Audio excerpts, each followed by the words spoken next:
may begin. Good afternoon, South Dakota. We are very pleased to be serving as your judges for Unit 4. After we introduce ourselves and you introduce yourselves, please make sure that you introduce your teachers and coaches. And we're looking forward to having a wonderful conversation with you. My name is Tom Tinder, and I'm an attorney from Charleston, West Virginia. I'm Robert Dian. I teach American government at the University of Evansville. Hi, everyone. My name is Zach Eastburn, and I'm an attorney in Madison, Wisconsin. My name is Rachel Woods. My name is Fernando Lara Lopez. I'm Morgan Johnson. And I'm Zay Doman, and our instructor is Mr. Patrick Gainey. Great. We're going to do question number 2 today. Let me read that question to you. Members of Congress are not only legislators, but they, quote, are also inquisitorial and should meet frequently to inspect the conduct of the public officers, close quote. How effectively do you believe Congress has used its investigatory power? Explain the differences, if any, between Congress's power to investigate and the power of oversight. Which power, in your opinion, is more significant? And how effectively do you believe Congress has used its oversight powers? You may begin. Over the course of its existence, Congress has conducted hundreds of investigations concerning clearly the other branches, but also business practices, organized crime, and civil liberties. December 14th, 1859, the Senate passed a resolution to conduct its first legislative inquiry, thus fabricating the Select Committee to inquire into the facts of the invasion and seizure of the United States Armory at Harper's Ferry. Historically significant investigations have unveiled wrongdoing, punished perpetrators, and brought forth legislation aimed at a better future. This means that Congress has held hearings on a variety of issues, reflecting the most important as of late. The investigatory power granted to Congress can not only lead legislators to make better policy decisions, but it is crucial to having a healthy system of checks and balances. Investigatory hearings are capable of revealing presidential abuses of power and corruption, as in the Teapot Dome scandal in the 1920s or Watergate in the 70s. They've also been used for less noble purposes as the Un-American Activities hearings during the Cold War. With this variety and the prospect of a change in executive office every 4 years entails a malleability that sways congressional efficiency. One of the most important non-legislative functions of Congress is the power to investigate. Investigations are conducted to gather information on the need for future legislation, to test the effectiveness of laws already passed, to inquire into the qualifications and performance of members and officials of the other branches, and on rare occasions, to lay the groundwork for impeachment proceedings. Congressional oversight refers to the review, monitoring, and supervision of federal agencies, programs, and policy implementation, and it provides the legislative branch with an opportunity to inspect, examine, review, and check the executive branch and its agencies. The Constitution says nothing about congressional investigations and oversight, but the authority to conduct investigations is implied since Congress possesses all legislative powers. The United States Senate website states that, quote, James Madison anticipated the significance of congressional inquiry in the Federalist Number 51 when he urged, in framing a government which is to be administered by men over men, you must first enable the government to control the governed, and in the next place oblige it to control itself, end quote. In regards to deciding which of the two congressional powers is more significant than the other, it would be wrong to consider the question. These powers are not absolute for the fundamental reason that no power under our Constitution is absolute. The framers originally intended the powers to necessitate the acquisition of knowledge and will. For example, if Congress needed to probe deeply into a particular problem within society, such as a scandal like the Gananoon massacre of 1782, they would need to utilize their investigatory powers, or as with the Select Committee on Watergate, trying to determine who in the Nixon administration might have been behind the break-in and cover-up.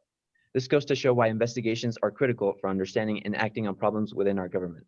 But as for the oversight responsibility, which is equally as important, it should be conducted more frequently because it is a requisite power granted to Congress. Congress needs to know that its legislation is being enforced in the modern era, and that administrative agencies know that its legislation is being enforced, charged with the responsibility of carrying our congressional policy, are doing that in accord with the wishes of Congress. Congressional oversight seems so inherent to the framers that there are virtually no arguments on the subject, yet its implementation today yields fierce debate. Oversight's purposes are democratically and practically rooted.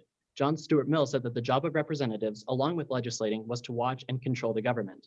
With these principles in mind, congressional oversight has become second nature to our representatives, with the first Congress engaging in oversight with its investigative privileges. One of the first investigations was looking into Robert Morris's handling of congressional finances in 1790, and this saw the House referring Morris to a select committee and the Senate having special commissioners appointed by President Washington, both of which set important precedents when it came to oversight. Oversight has remained an essential part of Congress, but its use today has been marred down by fierce partisanship. Professor of law at Harvard, Richard J. Lazarus, notes that congressional oversight of the EPA is more intense and characteristically adversarial compared to oversight of other agencies, with the slashing of pollution, emission, and water regulations. Though the benefits most assuredly outweigh the drawbacks of congressional oversight, they are of enough significance to merit critical and much needed reform in the practice. We are now ready for your questions. Thank you very much. Let me ask you, follow up on the last comment you made. What reforms do you believe should be made in the oversight process? I think, as I mentioned, partisanship has definitely increased within the last 20 years, especially so after the 2010 midterm, when it became Republican Party doctrine to become a complete obstructionist to any Democratic legislation proposed. So I think a good way to control oversight would be an option is to remove the judicial or the Justice Department from the presidential cabinet. And this would sort of make it a more disinterested party.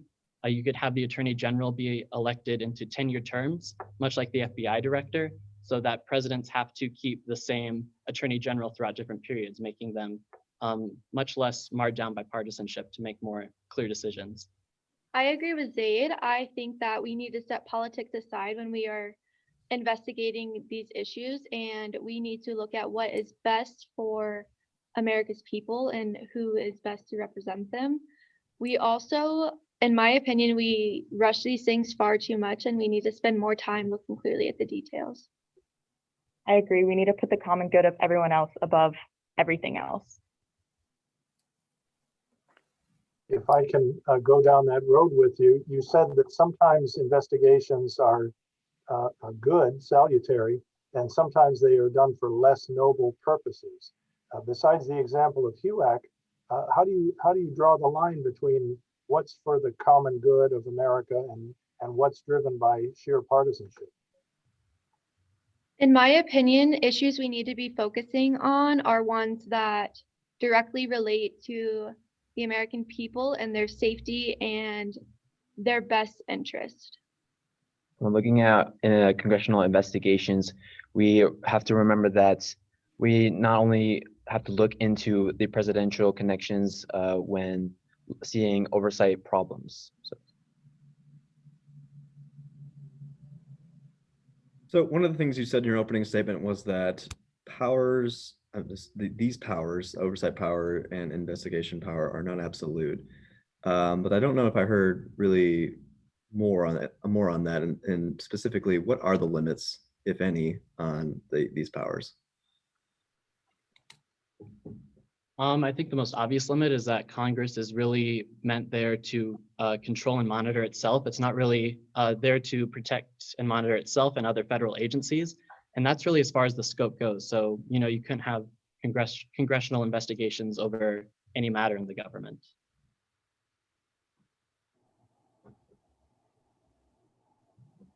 Let me ask this question.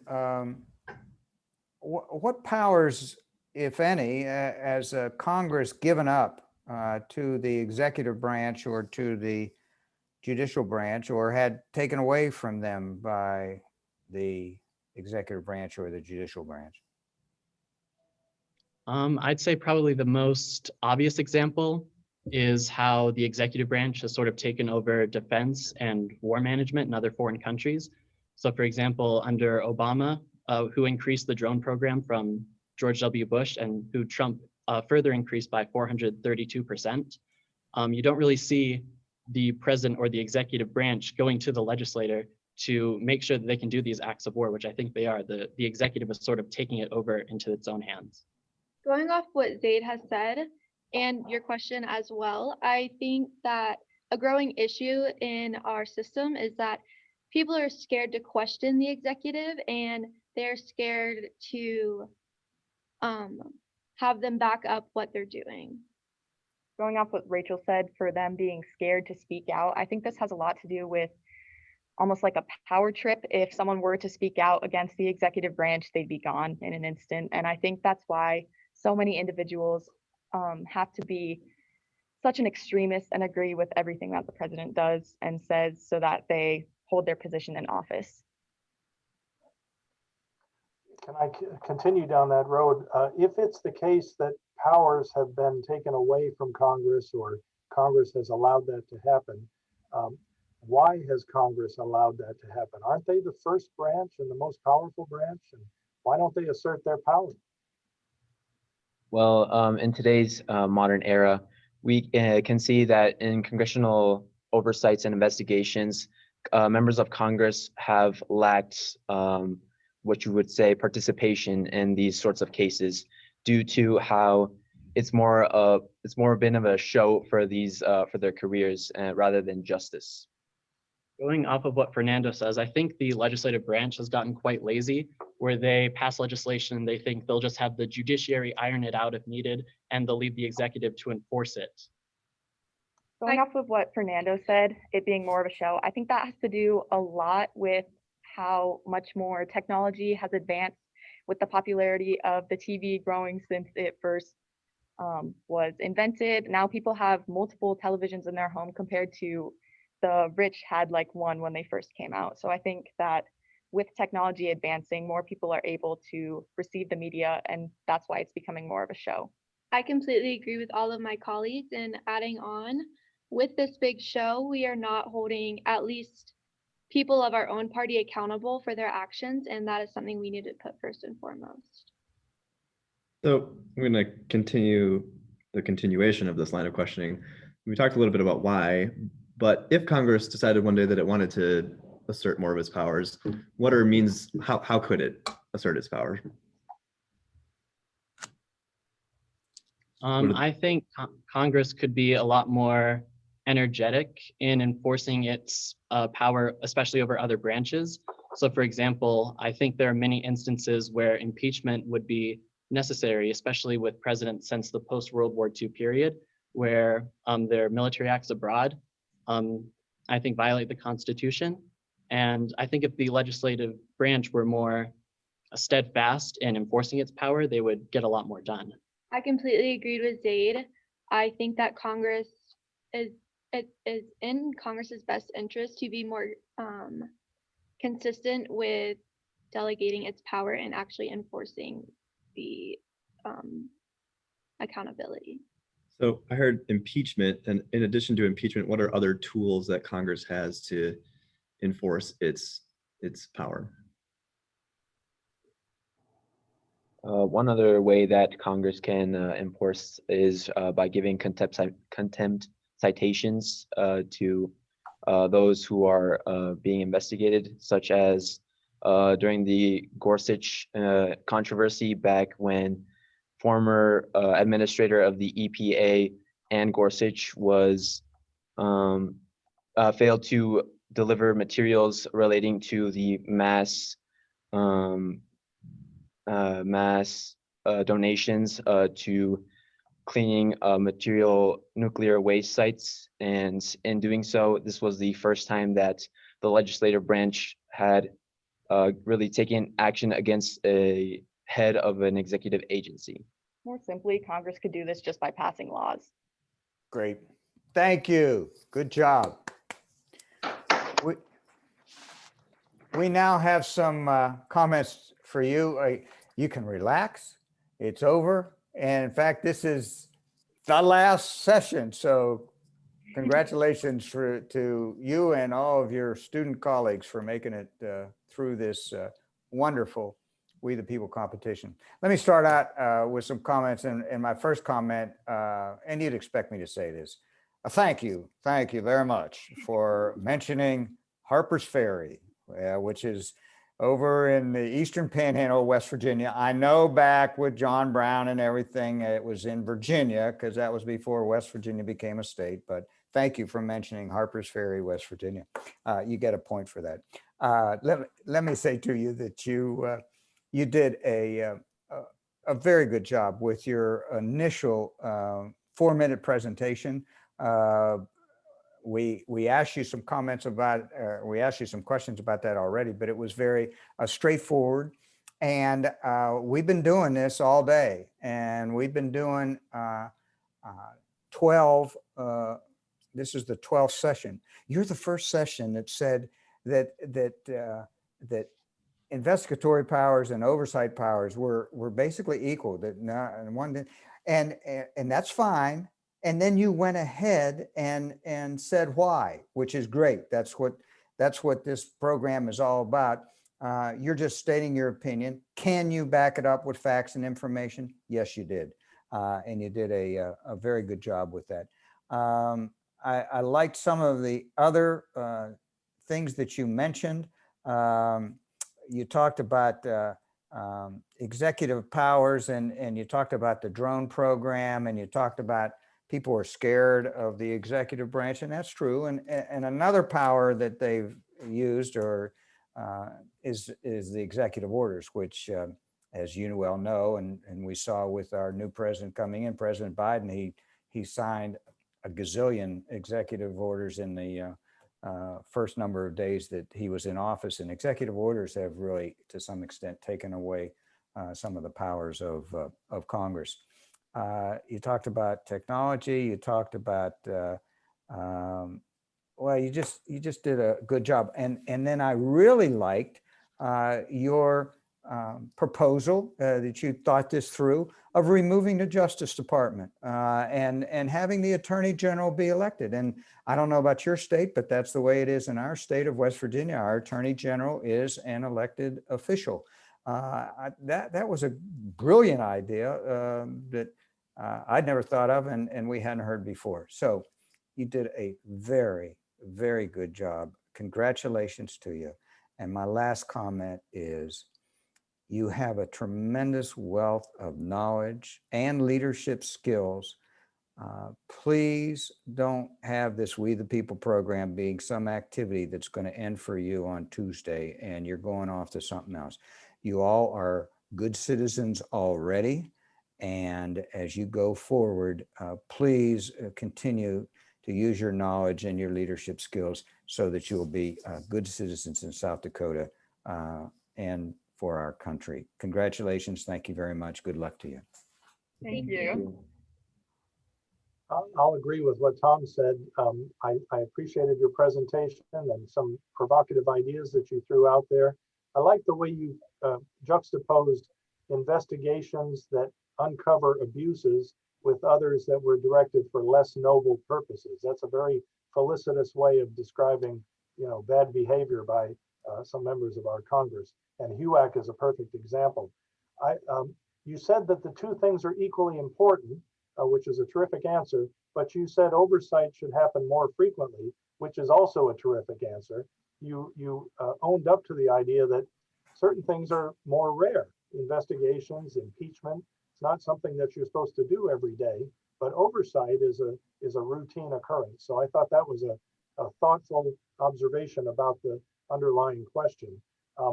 When you said that investigations nowadays often seem to be more of a show than justice, I think you nailed an important idea that members of Congress are re-election seekers, and their behavior can often be explained by a desire for getting publicity, positive publicity. That, as you suggested correctly, that's a self-serving motivation, but it's part of the incentive structure of the institution, which is very hard to undo.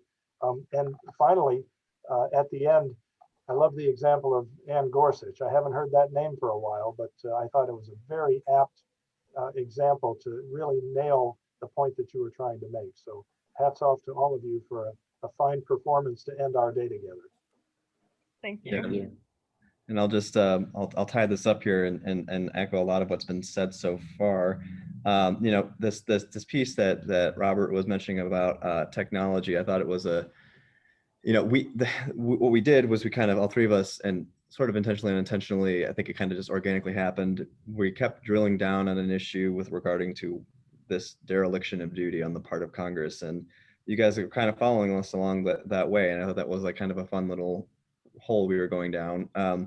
but with respect to the technology piece as being a reason why maybe Congress is less inclined to act, when things are on TV, to your point about it being show, some might say political theater, you could pick any representative on either side, but when, certain representatives get up there and they're pointing and they're jabbing and they're saying things and they're flustered, it's like, they have one thing in mind really, and that is driving it home to their constituents that they're out there fighting Washington and doing whatever policy that they think is important. So an interesting perspective, one that I don't know that I've heard quite before is as an impediment to why they don't assert their powers. So really kind of a unique perspective on that. I thought, with the, how could they use their powers? You guys went to impeachment right away, which I thought, is a very relevant example of the ways in which Congress can check. But it certainly is what someone might call like a nuclear option. It's a more drastic option. So, and I know I get the tendency to go there. And so I was looking for more examples of that. And the flip side to that is then when I did follow up, you guys were able to provide some examples, one which Robert touched on, which was the, the contempt citations, and implicit in that is the subpoena power. So I thought that was good.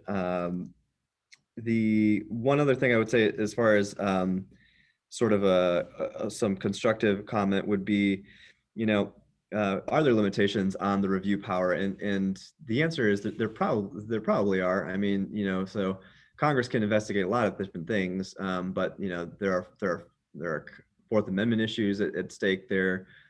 Can Congress violate the Constitution when they're investigating? Can they, can they investigate private citizens, that type of thing? So I think there was probably a little bit more there that you could have dug out.